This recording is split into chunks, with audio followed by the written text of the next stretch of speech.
अभी मैंने आपको डेमोक्रेटिक डिसेंट्रलाइजेशन के बारे में बताया। राजस्थान से इस पंचायती राज व्यवस्था की शुरुआत हुई और उसके बाद में धीरे धीरे यह संपूर्ण भारत के अंदर फैल गया।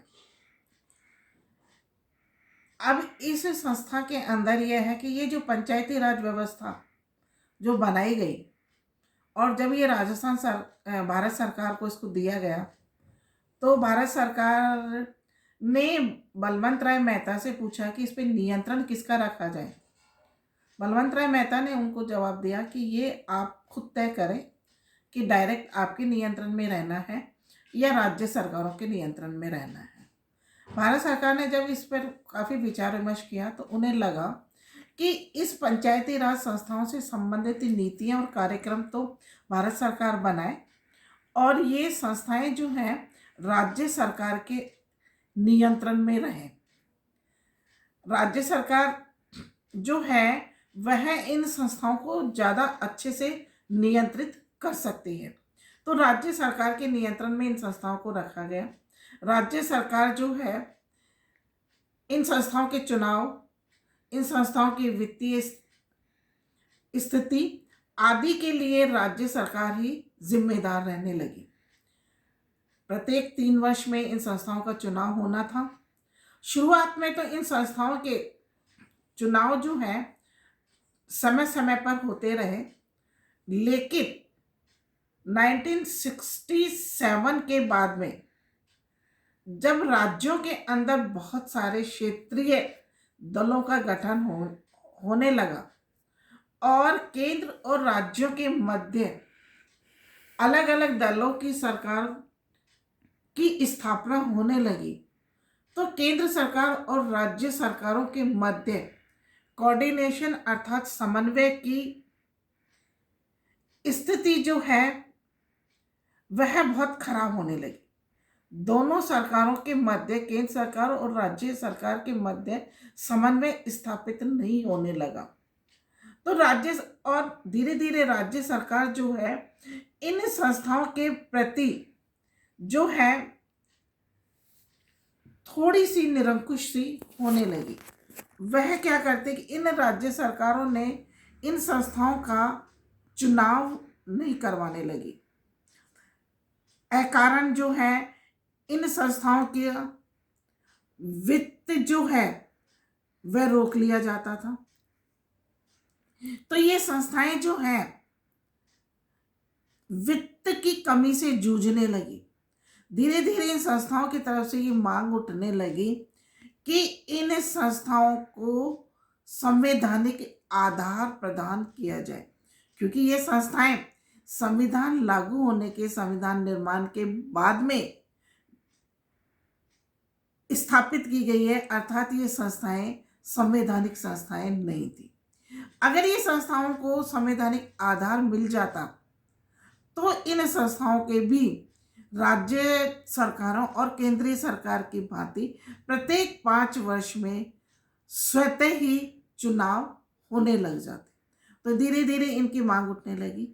राजीव गांधी ने अपने शासनकाल में इन संस्थाओं को संवैधानिक आधार प्रदान करने का प्रयास किया, परंतु वह जो है इसके लिए बहुमत नहीं जुटा पाए और यह जो योजना जो है संवैधानिक आधार प्रदान करने की जो योजना थी वह कुछ समय के लिए रुक गई। पुनः इसका जो है 1993 के अंदर इन संस्थाओं को संवैधानिक आधार प्रदान कर दिया गया।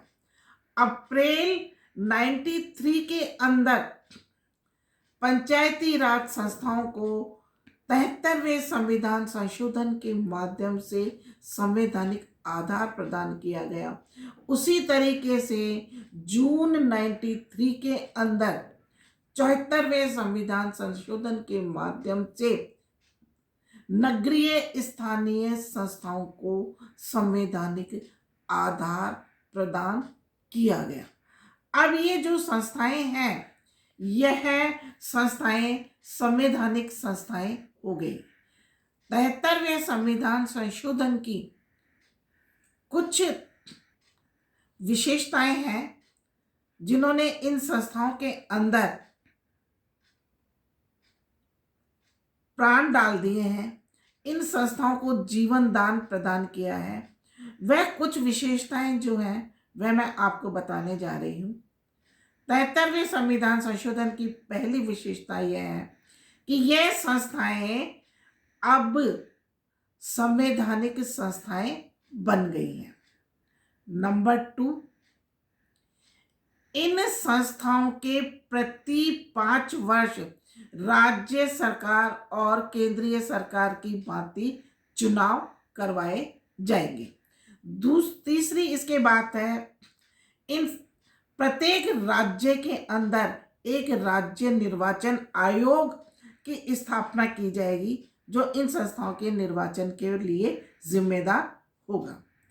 जैसे केंद्रीय निर्वाचन आयोग है जो केंद्र सरकार और राज्य सरकारों के चुनाव करवाते हैं, उसी तरीके से प्रत्येक राज्य के अंदर राज्य निर्वाचन आयोग की व्यवस्था की गई है जो इन संस्थाओं का प्रत्येक 5 वर्ष में चुनाव करवाएगा। केंद्र के अंदर एक वित्त आयोग की स्थापना की गई है जो केंद्र सरकार और राज्य सरकार के मध्य करों का अनुदान का बंटवारा करती है। उसी प्रकार से प्रत्येक राज्य के अंदर एक वित्त आयोग का गठन किया गया है जो राज्य सरकार और इन संस्थाओं के मध्य वित्त का बंटवारा करने के लिए जिम्मेदार होगा। और अभी तक की इस व्यवस्था में एक जो है, इनमें एक संस्था को और शामिल किया गया, जिला परिषद है, पंचायत समिति है और ग्राम पंचायत। इनमें एक ग्राम सभा को भी इसके अंदर चौथी संस्था के रूप में इसमें सम्मिलित किया गया है।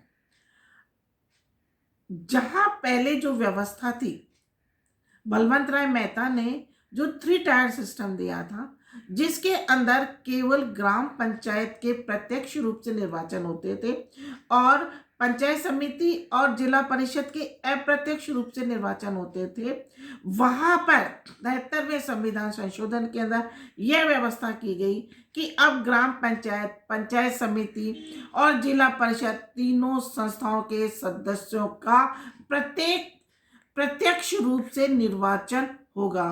अर्थात पहले एक ग्रामीण व्यक्ति जो 2 वोट डालता था अब वह 4 वोट डालेगा, एक सरपंच के लिए, वार्ड पंच, पंचायत समिति सदस्य और जिला परिषद सदस्यों के लिए। आगे से जो है एक एक संस्थाओं की डिटेल्स मैं आपको आगे वाले वीडियो के माध्यम से